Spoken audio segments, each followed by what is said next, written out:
Hello. I'm outside of the U of A campus, and it just so happens to always be filled with Chinese people. There's something comforting about being surrounded by Chinese people. Anyway, I was with a girl for 6 years. That ended in October of 2024. Ended out of nowhere. She decided to dump me a day after I completed a project management certification exam, which I spent a year studying for, just trying to get this godforsaken thing done. And I did. And I didn't get to celebrate it because the day after I got dumped, right when I got home from work, she cooked spaghetti.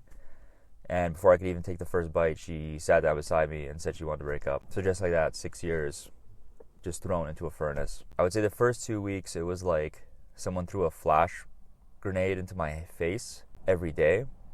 Just shocked. Like nothing made sense. But yeah, those first couple of weeks, I couldn't stay in that apartment. She, at the time, she lost her job, so I had to stay at this apartment for the rest of the lease, which was April of 2025, was when I had to stay there till. I found out from close friends that she was lying about a lot of stuff about her life. She started seeing a dude on the side behind my back. Yeah, I found out a lot of stuff about her. It was a total lie. And the worst part about it was every single person in my life just said, "Don't worry, man, you'll find someone new. You'll get over it." It really is infuriating hearing that kind of stuff. A couple of guys that I knew were going through exactly what I was going through. And we all relate to the same thing where it's like all of our friends, you quickly realize how little your friends that you've known for years care about you, because not a single person reached out knowing how fucked my situation was when she left. I was just getting into debt. I was drinking all the time.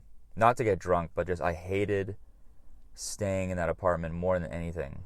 That I would purposely, right after work, walk to the bar or walk to a cafe and just sit there. Just count down the clock, essentially. And the only thing that really helped was I started learning Japanese. And I've been learning Japanese since the end of 2024 to now. So I'm like conversational. I'm thankful I picked up that hobby, because if it wasn't for that hobby, I would for sure be chilling with some worms and maggots in the ground. There were days, some days I'd come back from the bar and I would just sit on the couch and I'd just be like, fuck me, man, what am I supposed to do? I have nothing. I have literally nothing to look forward to at all. Big shout out to my Japanese teacher who I met January of 2025, I think, because she's probably one of the reasons I'm still alive, if I'm being honest. So I decided to go to Japan, and it was a trip I wanted to do. I wanted to go to Japan since I was in high school, but shit just got in the way. And my ex hated Japanese people in Japan. So I was like, fuck it, this is the time to do it. So I did. And those 3 weeks in 2025 were the only 3 weeks where I didn't want to fucking die.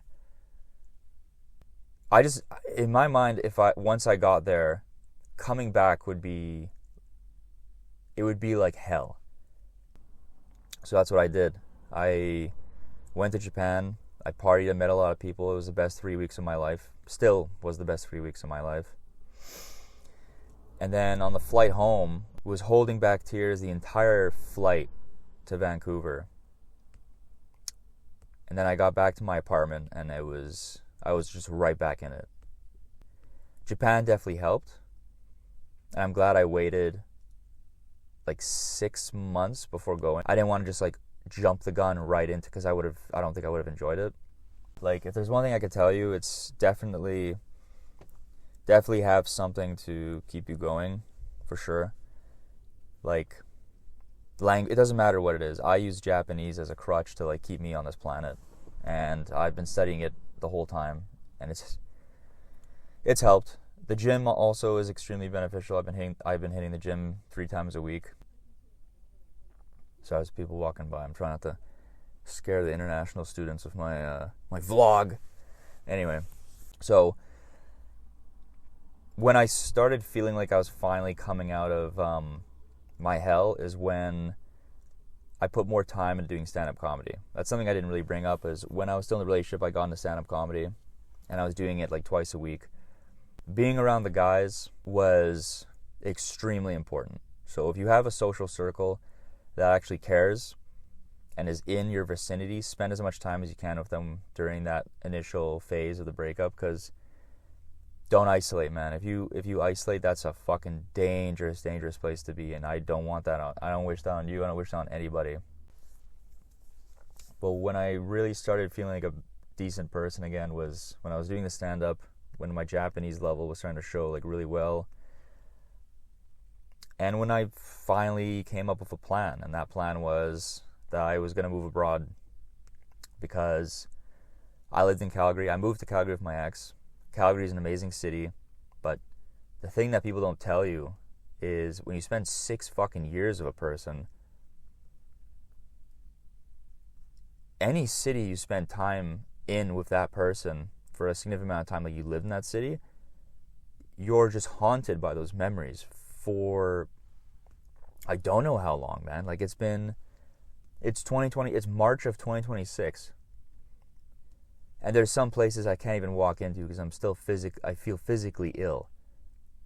There's movies that I watch sometimes that make me physically ill because they remind me of like what I had. Regardless of this person cheating and lying and stuff, there's a version of you that's totally annihilated after stuff like this happens, and you never get that back. Because you don't really move on from these things. You just kind of accept it and cram it into the back of your mind, and eventually you don't think about it. I will say this as well. If you can avoid it, don't try to like don't try to like just fuck girls to like replace the hole in your heart. I did that for an entire year, and it's like, you don't feel worse.